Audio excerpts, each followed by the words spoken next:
Bonjour.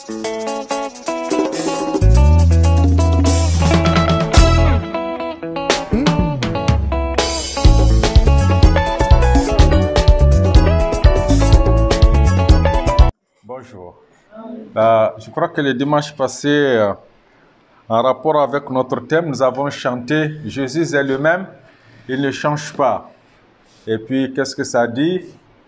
Il dit à la mer, tais-toi, quelque chose comme ça. Est-ce qu'on peut le chanter? Il menaça le vent et dit à la mer. Allons-y. Jésus est le même, il ne change pas.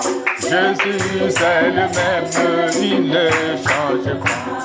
Il menaça le vent et dit à la mer. Il menaça le vent et dit à la mer, tais-toi.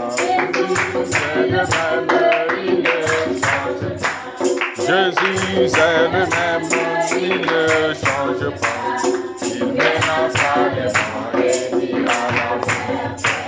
Il menaça le vent et dit à la mer. Change pas. Devant tes problèmes, Jésus ne change pas. Il menaça le vent et dit à la mer. Il menaça le vent et dit à la mer.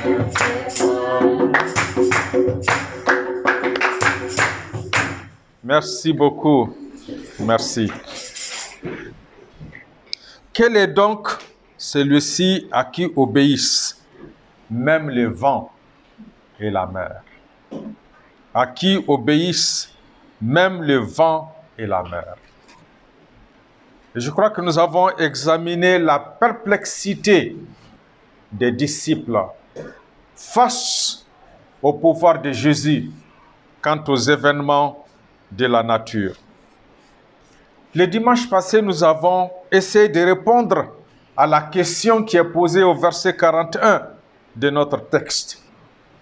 Quel est donc celui-ci? Mais j'avais aussi expliqué que cet incident avait pour but de révéler l'identité de Jésus-Christ à ses disciples. Il avait aussi pour but d'accroître, d'augmenter leur foi. Et il avait aussi pour but de leur apprendre à prier. Les circonstances dans lesquelles se trouvaient les disciples les amenaient obligatoirement à prier. Je ne sais pas si vous êtes fréquemment dans l'avion comme nous autres. Il y a des moments où quand vous rentrez dans les trous d'air, ou quand il y a les éclairs, les tonnerres, l'avion devient comme, je crois c'est cette image de cette embarcation, de cette barque sur le lac de Galilée. Il y a des fois l'avion monte et puis ça descend. Tu sens quelque chose se passer à l'intérieur de toi et tu es obligé de te consacrer, de te concentrer, n'est-ce pas, dans la prière. Les disciples étaient dans cette situation. Et cet incident devait leur apprendre à prier. En examinant notre texte la semaine passée, j'avais proposé de partager avec vous 4 pensées pour répondre à la question que les disciples s'étaient posée. Et une question que nous nous posons nous-mêmes, encore aujourd'hui, parce que nous ne cessons pas d'être émerveillés par le Seigneur Jésus. Quel est donc celui-ci? 4 idées, nous avons examiné 2. La première que nous avons examinée, nous avons dit que Jésus est celui qui calme les tempêtes de la vie. Quel est donc celui-ci? Il est celui qui calme les tempêtes de la vie. Et nous avons dit, en dépit de leur source, en dépit de leur force et en dépit de leur cours. Et la deuxième chose, ou la deuxième pensée, nous avons dit qu'il est le sauveur des âmes. Parce que Hébreux 7, 25 nous dit que Jésus peut sauver parfaitement. Quel est donc celui-ci? C'est le sauveur des âmes. Il a le pouvoir de racheter. Il a le pouvoir de purifier. Il a le pouvoir de préserver. Et ça, c'est très important. Quel autre homme pourrait le faire? Personne, si ce n'est Jésus. Et ce matin, donc, il nous reste deux autres points que nous allons examiner. Donc, c'est notre troisième point. Quel est donc celui-ci? Celui-ci, c'est Jésus qui satisfait les saints. Jésus est celui qui satisfait les saints. Nous lisons dans Jérémie 31, le verset 25. « Car je rafraîchirai l'âme altérée et je rassasierai toute âme languissante. » Jésus est celui qui satisfait les saints. Et je crois que nous avons l'habitude aussi de les chanter. Hein? Il y a un de nos recueils qui dit « Jésus me satisfait, me satisfait, me satisfait. Jésus me satisfait pour toujours. » C'est vrai, Jésus me satisfait. Et Jésus donne la satisfaction interne. C'est une chose que les hommes ne voient pas. Quand un pécheur vient à Jésus, alors il obtient cette satisfaction interne. Cette satisfaction interne, c'est quoi? C'est la paix qu'il a avec Dieu. Et c'est la paix de Dieu qui lui est accordée en retour. Il a la paix avec Dieu. Nous lisons dans Romains 5, le verset 1. « Étant donc justifiés par la foi, nous avons la paix avec Dieu par notre Seigneur Jésus-Christ. » C'est le seul moyen. C'est l'unique. Et ça, c'est la déclaration de notre foi pour être en paix avec lui. Quand quelqu'un vient à Jésus, il y a paix entre lui, il y a paix entre Dieu et le pécheur qui a cru. Parce que sa foi, nous dit l'Écriture, lui est imputée à justice. Jésus-Christ est le médiateur de cette réconciliation. C'est lui qui réconcilie l'homme avec son Créateur. C'est par lui que ceux qui ont cru peuvent obtenir cette grâce. La grâce de devenir enfant de Dieu. La grâce de devenir ami de Dieu. Les sentiments de peur, d'inquiétude, d'anxiété disparaissent. Et ça fait place à un sentiment de quiétude, de bonheur dans l'âme au niveau de cette personne. Et nul autre ne peut donner ce sentiment de satisfaction que Jésus. Il est la réponse à nos problèmes. Il est la réponse aux problèmes de l'homme. Parce que le cœur du problème de l'homme, c'est le cœur de l'homme. Le cœur du problème de l'homme, bien sûr, est le cœur de l'homme. Donc c'est le problème de son cœur. Qui d'autre peut répondre, peut satisfaire, peut assouvir les aspirations du cœur? Personne, si ce n'est Jésus. Parce que Jésus nous permet d'être réconciliés avec Dieu, d'avoir la paix de Dieu, donc de vivre en paix. Et Billy Graham a dit que ça, c'est la dimension de la croix. Nous sommes en paix avec Dieu. Ça, c'est la dimension horizontale. Et la croix, sa dimension verticale. Donc, la dimension verticale, hein, ça, c'est l'homme qui est en paix avec Dieu. Mais la dimension horizontale, c'est l'homme qui est en paix avec l'homme. Il y a cette satisfaction. Verticalement, horizontalement. Bon, je pense que verticalement, ça quitte le haut vers le bas. Ça, c'est très important. ce n'est pas le bas vers le haut, hein? Parce que ça vient de Dieu. Et je dis que c'est important parce que si vous vous souvenez, quand Jésus est mort sur la croix, on nous dit que le voile du temple s'est déchiré. Et le voile du temple s'est déchiré de haut en bas. Parce que ça vient de Dieu. C'est Dieu qui pouvait déchirer le voile du temple, ce n'est pas un homme. Jésus donne la satisfaction intérieure, la satisfaction interne.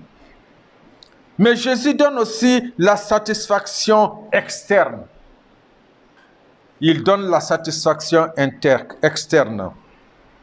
Le Seigneur satisfait de façon interne et il satisfait de façon externe. Vous ne pouvez pas être satisfait de façon externe si vous ne l'êtes pas intérieurement. Si vous pensez que vous êtes satisfait de façon externe alors que intérieurement vous n'êtes pas satisfait, vous portez un masque. Vous êtes des hypocrites. Le psaume 107, le verset 9 nous dit « Car il a satisfait l'âme altérée, il a comblé de biens l'âme affamée. » Et nous lisons aussi dans 1 Jean 2, le verset 15, « N'aimez point le monde, ni les choses qui sont dans le monde. Si quelqu'un aime le monde, l'amour du Père n'est point en lui. » Donc quelqu'un qui a Christ perd l'appétit des choses du monde. Donc ce ne sont pas les choses du monde qui peuvent le satisfaire. Il découvre que rien ne fait plaisir à son âme, rien d'autre que les choses du Seigneur. Il court après Dieu, il ne court plus après le monde. Et ça, c'est un grand changement qui est opéré dans le cœur de l'homme et qui est le résultat de cette satisfaction interne. Elle devient externe parce que ce qui est à l'intérieur se manifeste, s'extériorise. L'Écriture dit que si quelqu'un est en Christ, il est une nouvelle créature. Et ceux qui savent que la satisfaction véritable est d'abord interne, peuvent vivre de façon joyeuse et heureuse. Parce qu'ils ont méprisé les choses du monde.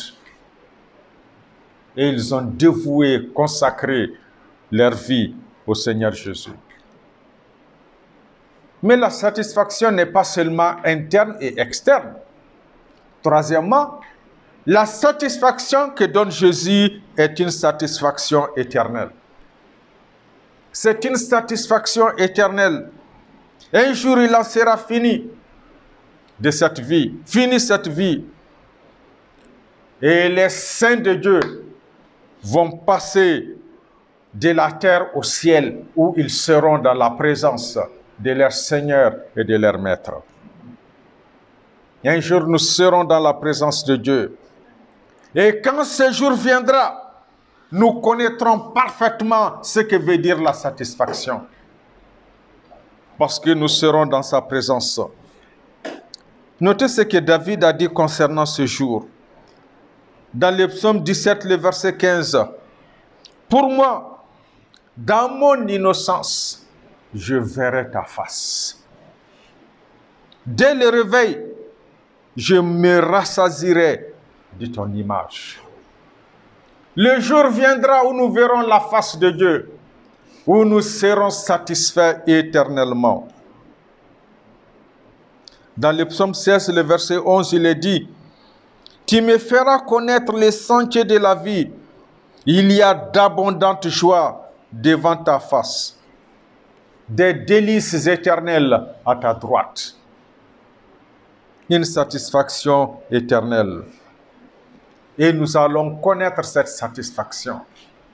C'est-à-dire, elle commence ici et elle va se poursuivre. C'est une satisfaction qui n'est pas tributaire des événements et des circonstances de la vie. Fini les épreuves de la vie. Fini les tempêtes de la vie. Il n'y aura plus de pleurs. plus de douleur, plus de gémissements. Pourquoi? Parce que le ciel va s'ouvrir devant nous dans toute sa beauté et dans toute sa splendeur. Nous serons dans la présence du Seigneur et nous saurons ce que signifie être satisfait éternellement. Mais je voudrais vous dire une chose ce matin. Vous ne pouvez pas connaître la satisfaction interne ou externe ou éternelle si vous n'avez pas embrassé le Christ de la foi. Si vous n'avez pas reçu Jésus dans vos cœurs, vous ne pouvez pas expérimenter cette satisfaction. Donc nous avons dit que Jésus est celui qui calme les tempêtes de la vie. Jésus est celui qui sauve les âmes. Jésus est celui qui satisfait les saints. Notre deuxième point et le quatrième de notre série, Jésus est le berger des brebis. Il est le berger des brebis. Je pense qu'il aurait été intéressant que nous lisions ensemble le psaume 23. Mais nous allons faire économie de cette lecture. David a dit, « L'Éternel est mon berger. » Et Jésus a répondu en écho, « Je suis le bon berger. » Jean 10, le verset 11. C'est intéressant. Parce que si vous étudiez le Nouveau Testament, les « Je suis » de Jésus prouvent à suffisance sa divinité.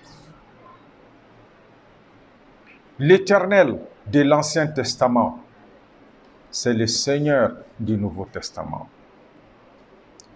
David a dit, « L'Éternel est mon berger. » Et Jésus a dit, « Je suis le bon berger. » 1 Pierre 5, le verset 4 dit que Jésus est le souverain berger. Il y a d'autres traductions qui disent le chef berger ou le chef des bergers. Et dans d'autres traductions, vous lisez le souverain pasteur. Donc c'est la même chose, pasteur berger. Est-ce que ce matin tu peux dire avec David, l'Éternel est mon berger? David pouvait le dire. Et c'est une chose de dire l'Éternel est mon berger. Et ça n'est une autre de dire vraiment l'Éternel est mon véritable berger. C'est une chose de dire l'Éternel est un berger. Mais est-ce que vraiment l'Éternel est ton berger ce matin? L'Écriture nous dit que Jésus est le souverain berger. Il est le berger des brebis. Si je crois que Jésus a été crucifié pour expier mes péchés et qu'il est ressuscité des morts, alors je peux dire avec confiance et certitude, l'Éternel est mon berger. Je peux le dire avec certitude. Parce que j'ai placé ma foi en lui. Je marche selon sa voie et selon ses sentiers. L'Éternel est mon berger. S'il n'est pas mon berger, c'est-à-dire quand je lis ce psaume et que l'Éternel n'est pas mon berger, ça veut dire que le reste du psaume ne me concerne pas. Mais si c'est ton berger, le reste des psaumes te concerne. Parce qu'il y a des leçons très importantes à tirer dans cette relation ou de cette relation. Si Jésus est réellement à moi et moi à lui, ça veut dire que je suis alors tout pleinement à lui. Je lui appartiens. Je suis cette brebis qui était égarée, qui était perdue. Et que le berger a retrouvé, qu'il a ramené dans l'enclos. J'étais perdu. C'est ça ma condition. La dépravation totale de l'homme. Il ne peut rien faire sans Dieu, sans le Seigneur. Et que fait le berger pour sa brebis? Il la nourrit. En cheminant dans cette vie, nous pouvons compter sur le Seigneur pour nous donner ce dont nous avons besoin pour croître dans sa grâce et dans sa connaissance. Et comme brebis, nous devons nous nourrir de sa parole, nous nourrir de la parole de Dieu. Et l'Écriture dit que le berger conduit les brebis vers les verts pâturages. Les pâturages de sa parole, où nous pouvons être nourris afin de croître. Mais si nous sommes une brebis et que nous ne méditons pas la parole de Dieu, nous ne pouvons pas croître.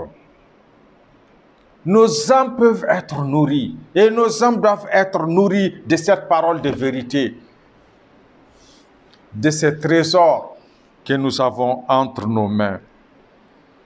Cette Bible que nous avons doit être notre nourriture. Job 23, 12 dit, « Je n'ai pas abandonné les commandements de ses lèvres. J'ai fait plier ma volonté aux paroles de sa bouche. » Et nous lisons dans 1 Pierre 2, le verset 2, « Désirez comme des enfants nouveau-nés le lait spirituel et pur, afin que par lui vous croissiez pour le salut. » Les bons bergers nourrissent la brebis. Et Jésus dit qu'il est le bon berger. Mais le bon berger, deuxièmement, conduit la brebis. Le berger est non seulement responsable de la nourriture des brebis, mais il doit aussi les conduire. Et où est-ce que le bon berger les conduit? Où est-ce que Jésus nous conduit? Le texte nous dit dans les sentiers de la justice. Les versets 2 et 4. Ce qui est clair, ceux qui suivent Jésus ne seront jamais égarés. Si tu suis Jésus, tu ne seras jamais égaré. Où est-ce qu'il les conduit encore? Le texte dit dans les endroits paisibles. Les brebis ne craignent rien parce qu'il y a le maître, il y a le berger, le souverain berger qui est là. Et le verset 6 dit qu'il les conduit vers les bons pâturages, c'est-à-dire les verts pâturages. Il les nourrit, il les guide, mais il les sécurise aussi. Et c'est ce que fait le berger. Il est là pour protéger la brebis. Nous le voyons au verset 4 et 5. Et le psalmiste dit, « Quand je marche dans la vallée de l'ombre de la mort, je ne crains aucun mal, car tu es avec moi. Ta houlette et ton bâton me rassurent. Tu dresses devant moi une table en face de mes adversaires. Tu oignes d'huile ma tête et ma coupe déborde. » Notre assurance sûre et ferme est dans le Seigneur Jésus. Et ça, c'est une des conséquences de son œuvre. Nous pouvons être plus que vainqueurs par celui qui nous aime. Et l'apôtre Jean pouvait écrire ceci, « C'est pour ceci que le Fils de Dieu a été manifesté, afin qu'il détruise les œuvres du diable. » 1 Jean 3, le verset 8. Le fait de nous sécuriser est un aspect très important de l'œuvre de Christ, que nous négligeons parfois. La croix n'a pas pour seule conséquence le pardon des péchés. Il y a d'autres vertus qui sont dans cette croix. Parce que comme rachetés de Dieu, nous sommes appelés à confronter au quotidien les épreuves, les tempêtes de la vie. Il y a des attaques incessantes de l'ennemi. Et ces attaques vont continuer aussi longtemps que nous sommes dans ce corps. aussi longtemps que nous sommes dans cette tente, aussi longtemps que nous sommes dans cette tente, nous allons expérimenter toutes sortes d'infirmités. Mais nous avons cette certitude que le bon berger prend soin de nous. Il nous nourrit, il nous guide, il nous sécurise. Notre Seigneur a définitivement triomphé. Il a triomphé de l'ennemi, de l'adversaire de nos âmes sur la croix. Et c'est ce que nous dit Colossiens 2, le verset 15. Et nous devons résister. Dans les épreuves, dans les tempêtes de la vie, nous devons résister. Résistons à Satan. Il n'a plus droit sur nous. Nous avons été délivrés du pouvoir des ténèbres et transportés dans le royaume du Fils de son amour, nous dit l'Écriture, Colossiens 1, le verset 13. Et pour cela, nous devons être sobres, nous devons veiller, et par la foi, nous tenons en échec l'adversaire. Nous triomphons de nos tempêtes et de notre adversaire, parce que c'est un lion rugissant, cherchant qu'il pourra dévorer.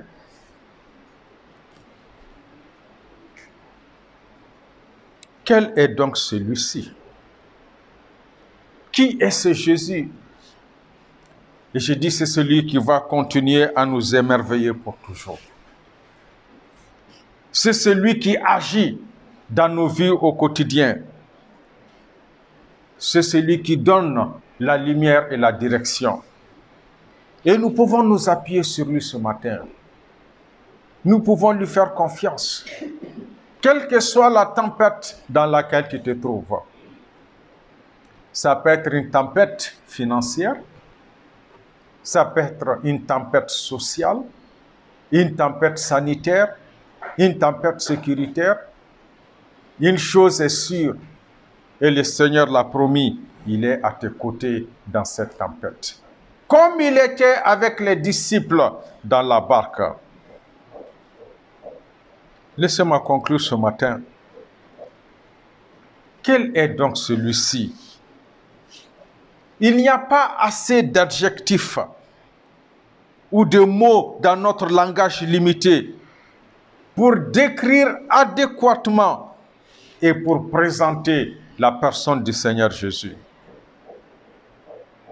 Le mieux que l'on puisse faire, je pense que c'est de joindre nos voix à celles de la Sulamite dans le Cantique des Cantiques. Le chapitre 5, le verset 16. Et déclarer avec elle, et toute sa personne est pleine de charme. C'est ce qu'elle a dit à propos de son bien-aimé, et toute sa personne est pleine de charme. Si tu as besoin de Jésus aujourd'hui, il est toujours là.